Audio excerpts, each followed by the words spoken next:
Time dragged by. I dusted and ate lunches of bologna and beets. Acute cabin fever set in. At the end of the second day, I scratched the mark on the wall beside my bed. Okay, I was using washable crayon. In the guest room. I did not know how I would ever survive the morrow. I was doing time. I was going stir-crazy. And though I am reluctant to admit it, in those nightmarish hours in the early morning, as I lay there wide awake, I believe I glimpsed the glimmerings of a lesson. Not about jaywalking. I still think the nation can endure the occasional impetuous dash across a thoroughfare. What was impressed upon me was time itself. It seemed interminable then, my enemy. And I realized that, quite to the contrary, it, along with freedom, is everything that we have. The sum of it, no more, and we have both of them on loan. Time is not money because all the money in the world can't buy you time, or freedom. Around noon of the third day, I heard a knock on the door. The acting warden was out grocery shopping. We were running low on beets. Under the terms of my sentence, I was not allowed to leave unless there was an emergency, such as a fire in the house, nor was I permitted any visitors. So I did not answer the door. I ignored the knocking and continued dusting. The knocking at the door did not cease. Finally, irritated at the persistence, I went to the door and shouted, "Go away! There's no one home." "Let me in," a man's voice said. "I know you're in there. I've come to play." "I can't play now," I said, feeling about 6 years old. "Not you, me," the voice said. "Open up, brother. This is B.B. King." "Right," I said, "and I'm Sir Walter Raleigh in a can." "Hey, come on," he said. "Open up, man. It's me."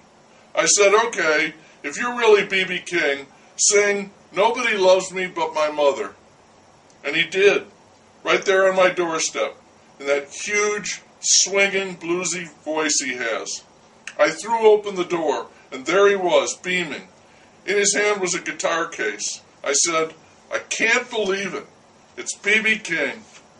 He just grinned. I embraced the man. "How?" I said, too choked up to speak.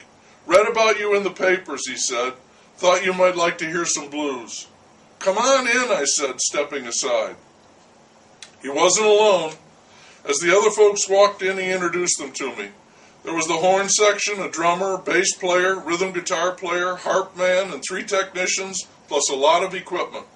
"You can set up in the living room," I told them, and I helped them move tables and chairs to create enough space. While the tech crew set up the equipment, BB told me he'd played Cook County, Soledad, Sing Sing, Leavenworth, San Quentin, Alcatraz, Attica, all of the bad cribs, as he put it. And he'd also played nearly all of the minimum security facilities. Tough crowds, he said. Mostly S&L bankers, politicians in for bribery or theft in office, and former Wall Streeters convicted for one bunco scheme or another. Not your typical blues gigs, BB said. I think they was waiting on Peter, Paul, and Mary, or Simon and Garfunkel. I had to sign a release authorizing the use of any music recorded that day in my home. I signed gladly and said the acoustics in the living room weren't the best. The audio tech was in process of running a sound check at that time. He slipped off his headphones and said that was fine. The whole point of these live recordings is to get the actual feel of the place. The bad sound, the bad food, the sense of confinement, all that atmospheric stuff adds to the depth of the blues.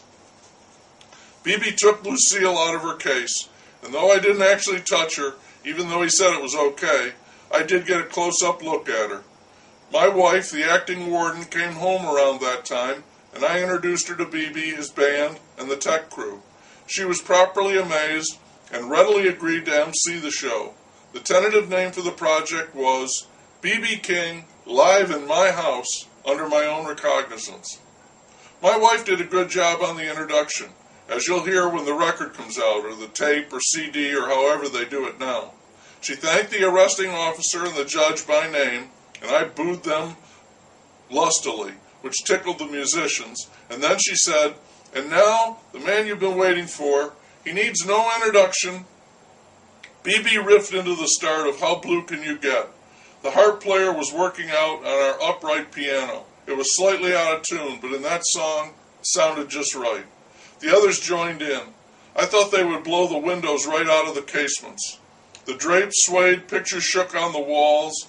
My pancreas was vibrating. Believe me, it was great. An unforgettable moment. I was sitting on the couch and I howled. I just howled, and I laughed and I cried and I shouted, "Play the blues!" BB was terrific. The look on his face, he had the face of an angel. He pulled some notes in from places so blue they didn't have a name, just that sound. He even let me come up and sing with him. You know, bought you a $10 dinner, ba ba ba ba bum. You said thanks for the snack. Let you live in my penthouse, Lord, you called it a shack. I gave you 7 children, and now you want to give 'em back. Oh, I've been downhearted, baby. But BB really lightened my load that day. His music was all about freedom and pain and joy and loss. All those things I'd been thinking about in the night came pouring out in a mighty rush of song. He took requests, and I wanted them all. Caledonia, Hummingbird, The Thrill Is Gone. He and the band played for over an hour and a half.